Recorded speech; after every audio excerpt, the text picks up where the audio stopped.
Coucou, on se retrouve aujourd'hui pour un book unhaul. Je vais vous présenter, je crois, 10 livres que je vais enlever de ma bibliothèque. Donc on va pas plus traîner, on y va tout de suite.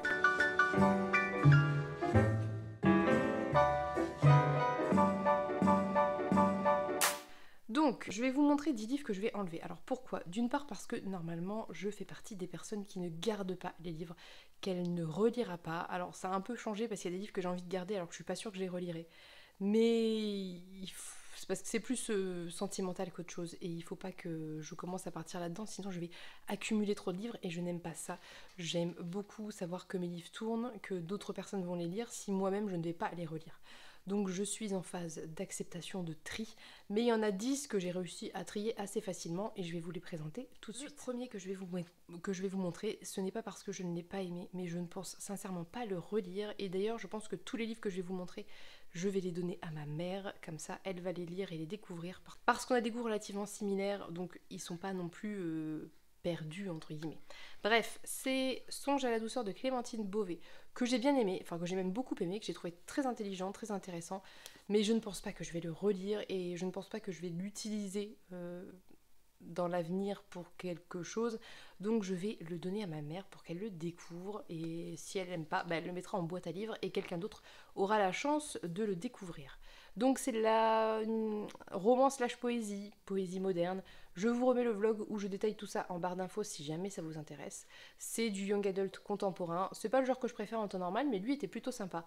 Mais bon, je vois pas l'intérêt de le garder si c'est pour pas le relire autant que quelqu'un d'autre le lise quoi. Le deuxième livre que je vais enlever de ma bibliothèque, c'est Le chien du forgeron de Camille Le Boulanger, que mon frère m'avait offert je crois, que j'ai pas aimé, avec lequel je n'ai pas du tout accroché, donc je vois pas l'intérêt de le garder et qu'il prenne la poussière chez moi.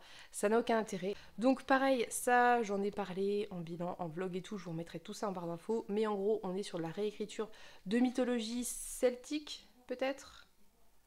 Je ne sais plus. Celtique, non, ou nordique, bon bref, peu importe. En tout cas, c'est de la réécriture de mythologie. Moi, j'avais pas accroché avec le narrateur et j'avais pas, n'ayant pas les connaissances en fait du mythe, ben j'ai pas trouvé ça plus incroyable que ça, vu que c'est une réécriture qui se veut réaliste sur un personnage mythologique qui apparemment est encensé. Bah du coup voilà, ça m'a pas plus accroché que ça. C'était pas franchement, c'était pas mauvais, c'est juste que moi j'ai pas spécialement apprécié et que je vois pas l'intérêt de le garder pour rien. Le troisième livre que je vais enlever de ma bibliothèque, mais je sais même pas si je vais le donner à ma mère parce que je suis pas sûre que ce soit son genre, c'est une cosmologie de monstres de Shona Mill que j'avais lu dans le cadre du book club de Paper Palace, donc du Patreon de Paper Palace, et j'avais pas du tout aimé, vraiment pas. En gros, on suit une famille qui va vivre des choses un peu bizarres, c'est ça, un côté horreur fantastique. Mais j'avais trouvé qu'en fait le problème c'est que à partir du moment où l'aspect fantastique horreur est ouvertement dévoilé, bah, ça perd tout son sens et son intérêt et limite ça tombait dans l'absurde.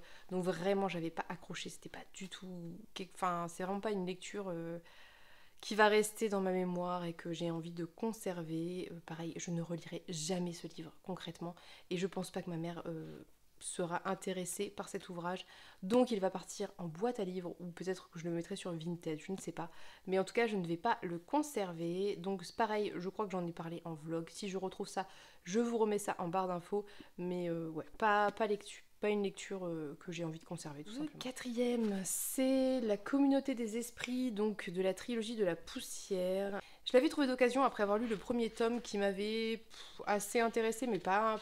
J'avais pas trouvé incroyable. En fait, c'est une trilogie qui se situe avant et pendant À la croisée des mondes, que j'ai adoré. J'ai adoré la trilogie À la croisée des mondes. Mais j'avais commencé à le lire et ça m'avait pas plus intéressé que ça. J'étais pas à fond dedans. Et je l'ai jamais continué. Donc je pense que tout simplement il va repartir. D'autant que j'en ai vu beaucoup d'avis négatifs et que j'ai pas envie d'y aller en fait. Donc je peux pas vous dire que j'ai aimé ou pas aimé. J'ai pas spécialement accroché et avec tous les avis que j'en ai vus, j'ai pas envie de forcer non plus. Donc voilà, en gros, le tome 1 se passe avant À la croisée des mondes. Le tome 2 ici, c'est quand Lyra a 20 ans, donc c'est après. Et je crois qu'il y a un troisième tome, mais je me rappelle plus très bien. Bon, voilà, j'ai vu beaucoup d'avis disant que Lyra, c'était pas génial comment elle était écrite, qu'elle avait une relation avec quelqu'un qui s'est occupé d'elle quand elle était petite. Enfin, un truc chelou, bref, pas hyper sain. Et du coup, bah voilà, j'ai pas envie, donc c'est un peu dommage parce que j'ai vraiment adoré À la croisée des mondes. Je l'ai relu plusieurs fois et je pense que je le relirai parce que vraiment j'ai aimé cette trilogie, mais ça, pas plus quoi. Donc si jamais vous l'avez lu et que vraiment ça vaut le coup, dites-le moi, puisque pour le moment il est encore ici. Mais bon, voilà, donnez-moi votre avis. Est-ce que vraiment ça vaut le coup ou pas? Je suis pas convaincue, mais je peux peut-être me laisser tenter. J'avais moyennement aimé le tome 1, donc c'est pour ça aussi je pense que je suis pas à fond motivée à le lire. Le quatrième livre, et vous n'en serez pas surpris, je pense, c'est Les 10 000 portes de January d'Alix Iharo, que bah, vous savez, je pense, c'était très récent. Je l'ai lu et je peux pas dire que j'ai pas aimé complètement, c'est pas que j'ai pas détesté quoi, mais c'était très très moyen, j'ai pas aimé la fin, j'ai trouvé qu'il y avait des problèmes de rythme et j'ai été déçue dans l'ensemble parce que je m'attendais à quelque chose de beaucoup plus dans l'imaginaire en fait. Donc voilà, ça avait pas fait gros carton pour moi. Je vous remets le vlog, bilan, tout ça, où j'en parle en barre d'infos si vous voulez en savoir plus parce que je vais pas développer, c'est pas l'objectif. Mais je pense que potentiellement ça pourrait plaire à ma mère, donc je vais lui offrir et je verrai bien si ça l'intéresse ou pas et ce qu'elle en a pensé. Nous verrons bien. Mais moi j'ai pas envie de le garder, je le relirai pas. Pareil, encore une fois, c'est des livres qui prennent la poussière chez moi, qui prennent de la place sur mes étagères pour rien, aucun intérêt. Au demeurant il est très très joli, hein, mais voilà, donc il est temps qu'ils partent ailleurs, vers de nouveaux horizons et de nouvelles lecteurs ou lectrices. Le sixième livre que je vais enlever de ma bibliothèque, c'est Le bal des folles de Victoria Mass, que j'avais beaucoup aimé quand je l'avais lu, mais je le relirai pas, encore une fois. Et après coup, j'en ai pas un souvenir incroyable non plus. Donc voilà, il y a de ces livres qu'on aime bien sur le moment, qui maturent et finalement bof quoi. Donc c'était chouette, hein, c'était intéressant, il y avait plein d'aspects intéressants, plein de thématiques abordées qui étaient intéressantes. Mais je sais que je le relirai pas et voilà. Et puis mon avis a un petit peu évolué sur certains aspects, après en avoir parlé notamment avec The Riddler, et je suis d'accord avec elle sur certaines choses. Donc je n'ai pas envie de le conserver pour rien. Je pense que plein de gens auraient envie de le découvrir, peut-être ma mère, peut-être d'autres gens. Du coup on va passer au livre suivant qui est La révolte de Clara Dupont-Mono, que j'avais beaucoup aimé, qui est un livre pseudo-historique. Alors c'est du roman historique, hein, c'est pas historique, qui va parler d'Aliénor d'Aquitaine et notamment de Richard Cœur de Lion et de ses enfants et de la révolte contre le roi d'Angleterre qui essaye de prendre le pouvoir sur l'Aquitaine et des petits bouts de la France qui à l'époque n'était pas franchement encore vraiment une France très unifiée, mais soit. Et j'avais bien aimé cette lecture, j'avais trouvé ça intéressant, j'avais trouvé que c'était un peu rapide par moment, mais j'avais bien aimé les points de vue, j'avais bien aimé la narration, j'avais bien aimé les faits historiques abordés. Mais donc c'est déjà d'une, je sais que je ne vais pas spécialement avoir envie de le relire un jour, et surtout je pense que ça peut beaucoup plaire à ma mère qui adore les romans historiques, donc c'est double occasion de lui faire plaisir en sachant qu'il y a de fortes chances pour qu'elle aime. Et puis moi, comme je pense pas le relire très sincèrement, je découvrirai d'autres ouvrages de Clara Dupont-Mono avec plaisir, mais je pense pas le relire, donc autant le donner à ma mère qui l'appréciera à mon avis. Il était très très joli, j'aime beaucoup cette couverture et c'était très intéressant. Mais voilà. Ensuite, il reste 3 livres. Donc il y a Les loups chantants d'Aurélie Wellenstein que j'avais bien aimé mais sans plus, et il y a que je vais mettre ensemble Le Roi des Fauves que j'avais moins aimé que Les loups chantants parce que on est dans ce schéma. En fait, on est dans les deux mêmes. Pour moi, ici, on est sur deux schémas tout à fait similaires, à savoir des jeunes qui sont bannis ou qui ont des problèmes quelconques et qui partent un peu en quête pour sauver leur vie et qui sont en traque, en course-poursuite. C'est deux schémas vraiment très très similaires. Lui, j'avais moins aimé parce que j'avais trouvé que la résolution était un peu plus tirée par les cheveux et j'avais moins vu l'aspect métaphorique, alors qu'ici, j'ai vraiment vu un très très fort aspect métaphorique qui était hyper intéressant. Mais pareil, c'est 2 livres que je vais pas relire parce que je les ai aimés moyennement et que voilà, je pense pas que j'en ferai plus en fait. Donc ces deux-là vont partir. En tout cas, lui était meilleur que lui à mon sens, selon mes goûts à moi. Et encore une fois, je dis pas que c'était pas bon, c'est juste que j'ai lu d'autres livres de l'autrice que j'ai trouvé bien supérieurs et bien meilleurs. Du coup, je préférerais avoir. D'ailleurs, c'est dommage parce que ceux que j'ai lus d'elle, je ne les ai pas en physique et que j'ai beaucoup aimé, je les ai pas en physique, donc je pense me les procurer, notamment Le Dieu Oiseau et Le Désert des Couleurs que j'ai adoré. Donc je pense que je vais me procurer ceux-là et du coup, ceux-ci vont partir vers de nouveaux horizons et de nouvelles, encore une fois, de nouvelles lecteurs ou de nouvelles lectrices.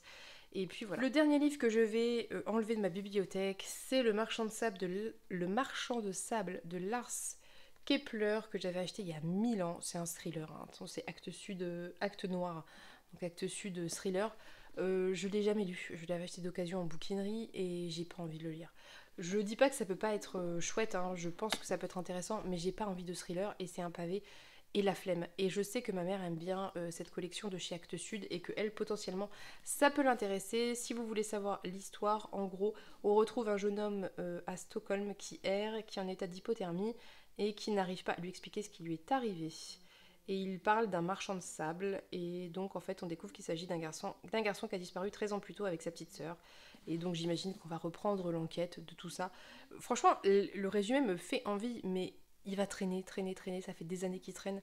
Donc si jamais vraiment je veux le lire, je sais qu'il est chez ma mère, je pourrais toujours lui réemprunter, mais en attendant, aucun intérêt que je le garde. Voilà. Donc en vrai, il y en a plein d'autres que j'ai enlevés, j'ai un sac entier à côté de moi, mais c'est que des classiques et des vieux classiques, soit que j'enlève parce que je les ai lus, que je les relirai pas, soit que j'enlève parce qu'ils ne m'intéressent plus, ou alors parce que c'est typiquement des livres en anglais traduits et que c'est des vieilles traductions et que je préférerais lire des traductions peut-être plus récentes. Donc voilà, je vais pas tout vous montrer parce qu'il y en a vraiment trop. Mais en gros, je fais du gros tri là, à l'heure actuelle parce que je fais du gros tri à l'heure actuelle parce que je sais qu'à un moment ou un autre, je vais déménager l'année prochaine et que je préfère commencer maintenant plutôt que me trouver à stresser au dernier moment avec tous mes bouquins. Déjà que je vais en avoir 1000 à emballer. Ce que je fais, c'est que tous ceux que je veux garder mais que je vais pas relire dans les prochains mois, ils vont aller chez ma mère, elle va les garder, elle va faire la gardienne de livres et puis ils vont rester dans les cartons et elle pourra toujours les lire si elle en a envie. Hein. C'est pas la question, mais je les récupérerai plus tard. Et il y a ceux que je vais virer, genre boîte à livres, et que je vous montre pas parce qu'il y en a vraiment trop et que ça serait trop long. Et il y a ceux-ci que je vous ai montré parce que c'est plus ou moins des récents et que je vais pas vraiment les virer, je vais les donner à ma mère. C'est pas. Voilà. Puis c'est des livres que j'ai pas forcément détestés aussi. C'est pour vous dire que je n'enlève pas de ma bibliothèque que des livres que je n'ai pas aimés. J'enlève des livres parfois que j'ai aimés. Mais c'est juste que dans l'idée, j'aimerais bien ne garder que les livres, soit que je trouve très beaux et qui sont très jolis, qui font un très bel effet, donc genre ceux-là, là, soit que j'aimerais relire un jour en fait, et que potentiellement j'aurais envie de relire. Et du coup, je vais essayer dans les mois à venir de faire un tri de plus en plus restrictif, et je vous montrerai si j'en enlève d'autres que j'ai aimés mais que je vais pas relire, parce que en fait finalement je trouve ça assez intéressant de montrer des livres qu'on enlève, non pas parce qu'on ne les a pas aimés, mais parce que voilà, il y a d'autres raisons qui font que on va pas forcément les relire. Je sais pas si j'ai été claire, j'ai chaud, il fait très très chaud aujourd'hui et j'ai faim surtout parce qu'il est l'heure de manger. Donc toujours est-il que je vous laisse avec ce unhaul de 10 livres, n'hésitez pas à me dire ce que vous en avez pensé, n'hésitez pas à me dire comment vous triez vos bibliothèques, est-ce que vous gardez tout, est-ce que vous faites du tri de temps à autre, enfin comment ça fonctionne chez vous parce que c'est quelque chose qui m'intéresse. Moi normalement je fais le tri très régulièrement, chose que je n'ai pas fait depuis 1 an, mais il est temps que je m'y remette sans déménagement de manière générale, hein, parce que j'ai pas 15 millions de bibliothèques et que je ne compte pas acheter 15 000 bibliothèques, que j'aimerais me contenter de ce que j'ai et de réussir à caser ce que j'ai dans la place que j'ai, tout simplement. Donc voilà, il faut que je sois restrictive sur le tri. Et puis surtout, je trouve ça hyper important de faire tourner les livres. C'est pour ça que j'aime bien acheter de l'occasion, c'est pour ça que j'aime bien aussi donner des livres autour de moi, parce que je trouve un peu triste d'avoir des livres qu'on lit une fois et qui prennent la poussière. Alors c'est ma vision à moi, c'est pas un jugement sur ce que font les autres, c'est pour moi, de moi à moi. J'aime pas avoir des livres chez moi qui sont voire lus une fois, voire pas lus et qui ne seront jamais relus et qui prennent la poussière inutilement. Je préfère qu'ils aillent dans d'autres mains et qu'ils soient lus par d'autres personnes et qu'éventuellement ils tournent à nouveau. Je trouve ça beaucoup plus chouette. Bref, il est temps de vous laisser. Ça aurait été une vidéo assez rapide, mais il n'y avait pas 1500 trucs à vous dire. Pour les livres que j'ai lus récemment, je vous mettrai en barre d'infos mes avis, comme ça vous saurez pourquoi ils partent. Et puis pour les plus vieux ou ceux qui sont pas lus, dites-moi si vous les avez lus, si ça vaut le coup que je les garde et que je les lise, tout simplement. Sur ce, je vous souhaite une très bonne journée, je vous souhaite plein de bonnes lectures, je vous fais de gros bisous et on se dit à bientôt pour une prochaine vidéo. Bye bye.